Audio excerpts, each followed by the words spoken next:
બનાસકાંઠાની 4 એપીએમસીમાં ગેરરીતિ મુદ્દે ગૃહમાં ચર્ચા। ધારાસભ્ય જ્ઞાનીબેન ઠાકોરના સવાલ પર સરકારે જવાબ આપ્યો।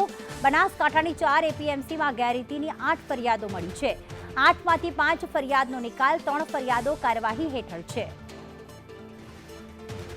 બનાસકાંઠાની 4 એપીએમસીમાં ગેરરીતિની 8 ફરિયાદો મળી છે। 4 પૈકી 5 ફરિયાદોનો નિકાલ કરાયો, જ્યારે 3 ફરિયાદો કાર્યવાહી હેઠળ છે।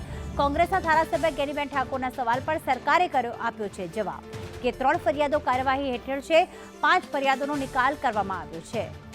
બનાસકાંઠાની 4 એપીએમસીમાં ગેરરીતિ મુદ્દે ગૃહમાં ચર્ચા। ધારાસભ્ય જ્ઞાનીબેન ઠાકોરના સવાલ પર સરકારે જવાબ આપ્યો। બનાસકાંઠાની 4 એપીએમસીમાં ગેરરીતિની 8 ફરિયાદો મળી છે। 8માંથી 5 ફરિયાદનો નિકાલ, 3 ફરિયાદો કાર્યવાહી હેઠળ છે।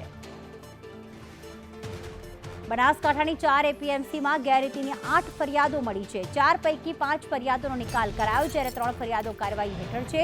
કોંગ્રેસના ધારાસભ્ય જ્ઞાનીબેન ઠાકોરના સવાલ પર સરકારે આપ્યો છે જવાબ કે 3 ફરિયાદો કાર્યવાહી હેઠળ છે, 5 ફરિયાદોનો નિકાલ કરવામાં આવ્યો છે।